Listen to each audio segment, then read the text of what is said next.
Hello, good afternoon everyone. Manang Leads ulit for another video. Pasensya na po, medyo matagal hindi ako nag-upload. Ayan, 1 week na yata.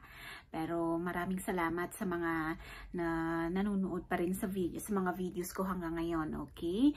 So, sa video na to pag-uusapan natin yung tanong ng mga ibang viewers sa akin na ano daw ba talaga yung pinagkaiba ng annulment at saka divorce, kasi nga 'di ba medyo matunog na naman yung divorce ngayon kasi talagang as in gusto nilang i-push ngayon. Tapos nagsalita pa si Father, yung sikat na pare sa Malolos, si Father Joseph. Ayan, pinanood ko nga yung tag nito, yung buong video niya na antay siya talaga, antay ang Malolos sa divorce.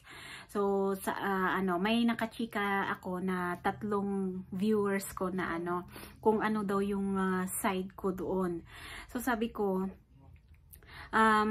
kasi nga syempre parang hating-hati. Mga senado lang naman yung yung hinihintay na magpirma, pero marami tanggapin na natin yung katotohanan na marami rin mga mamamayan na ayaw sa divorce, pero marami rin yung may gusto. Yun, parang hati.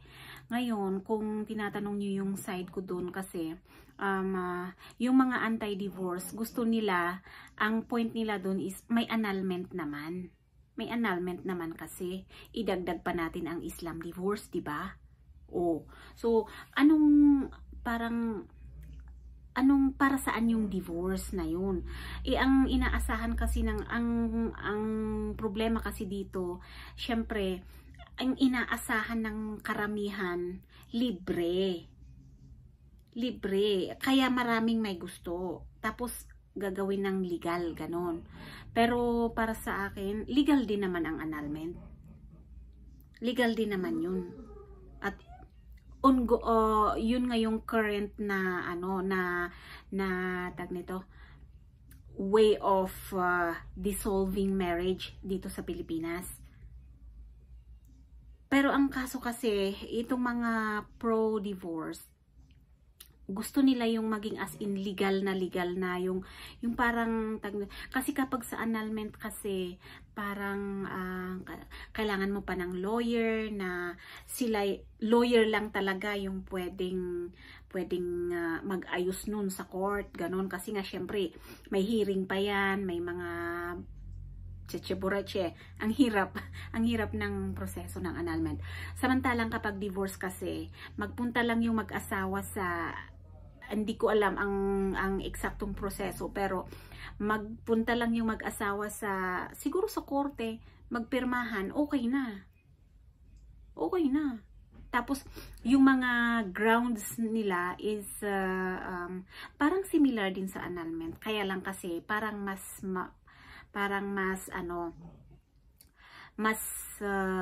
madali. Parang mas madali yung grounds. Kasi nga, halimbawa, ayaw lang ng konting away lang. Basta kung ayaw na, pwede na yun. Basta ayaw na, ganun lang. Pero sa annulment kasi hindi. Kailangan may psychological evaluation pa yan. Kailangan patunayan mo na halimbawa psychological incapacity yung grounds ninyo. Kailangan may pirma ang psychologist dyan. May psychological evaluation dyan na talagang hindi na nagagampanan ng mag-asawa yung duties and responsibilities nila bilang mag-asawa. Ganun. Ngayon, may mga ibang grounds naman ang annulment na halimbawa, nabilanggo o nabaliw, yung mga ganon-ganon. Yun. Samantalang ang divorce kasi, basta ayaw mo na. Pero, ito ang malaking pero na pagkakaiba ng annulment at saka divorce. Kung gusto mong i-divorce ang asawa mo at ayaw pumirma, patay ka, walang mangyayaring divorce. Unlike sa annulment, gusto man niya o hindi, matutuloy yan. Kasi basta ma-prove niya, halimbawa, psychological incapacity, basta kompleto yung mga yung mga yung mga hinihingi na hinahanap ng korte, matutuloy yan kahit sa ayaw at gusto nung isa. Pero sa divorce, hindi pwede. Kasi kailangan kayong pumirmang dalawa. Kailangan mutual decision yung divorce.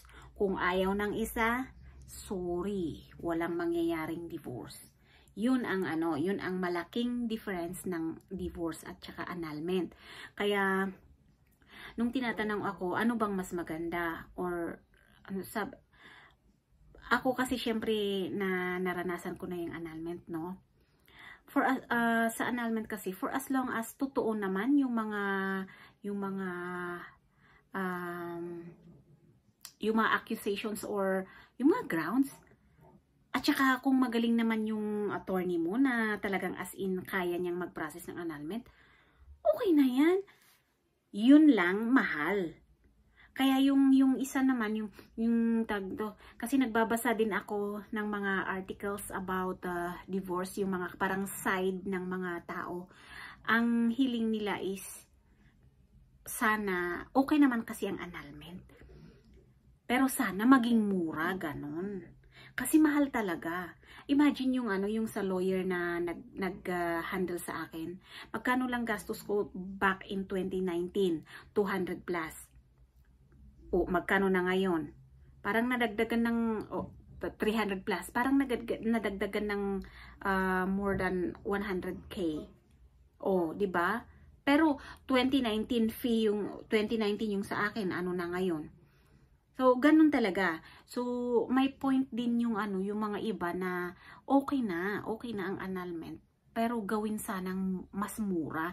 Hindi yung as in na, Diyos ko, para makakapagpatayo ka na ng maliit na bahay kung sa probinsya. Yun. So, yun ang side ko sa kung ano daw ang side ko sa divorce at saka sa annulment. Yun.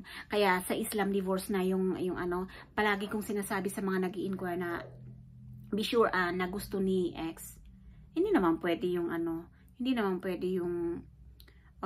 hindi alam ni ex. Although merong nangyayari na hindi alam, pero case to case basis yun. Halimbawa, hindi mo na alam kung nasaan siya. Paano po hahanapin yun? Pero kung nagsisinungaling ka, nasabihin mo, hindi mo alam, yung pala, may communication yung anak mo at saka yung tatay nila. Wag ganun. Maging honest tayo. Yun. So, yun guys. Maraming salamat. Pinanood ko as in yung full video ni Father Joseph sa pag-i-explain niya. Pero minsan din, meron talaga yung parang reason nila na biblical. Sana lang, hindi rin lang naman divorce yung immoral dito sa ibabaw ng mundo, ibabaw ng lupa. Dapat yun din ang i-consider nila. Na yung behavior ng mga tao noon, ibang-iba na ang behavior ng tao ngayon. So, kung ang divorce ang basihan ng pagiging makadiyos, Diyos ko, parehas din lang sa pag-iisip natin na, kasi ang basihan ng makadiyos sa isip at sa puso, hindi sa kung anong sinasabi mo, hindi sa kung anong ginagawa mo na nakikita ng tao. No. Kaya, yun guys, yun ang side ko tungkol sa divorce at saka sa annulment. Parang mas practical pa rin kasi yung annulment. Kasi at least, kahit gagastos ka, at least dumaan sa proseso ng yung divorce kasi parang, basta ayaw na kita, parang ganon. Tapos kung magkagalit kayo, biglang pumirma yung isa, wala na, tapos na talaga. Tapos after some time, parang gusto nyong mag-reconcile. Although pwede rin naman na mag-remarry kayo, ulit kayo, pero yun, parang laro na lang. Diba? Parang laro na lang. Yun guys. Pero hindi ko naman sinasabi na anti-divorce ako kasi syempre nga naman halos lahat ng point ng mga pro-divorce kasi ang akala nila talaga siguro kapag na-approve yan, libre. Which is very impossible na maging libre yan. Hindi yan magiging libre. Oo, maging legal. Pero legal din naman ang annulment ah. Oh, oy, bakit maraming nagpapa-annul? Diba? Yun guys. Thank you for watching. Please share my videos. Baka makatulong sa iba.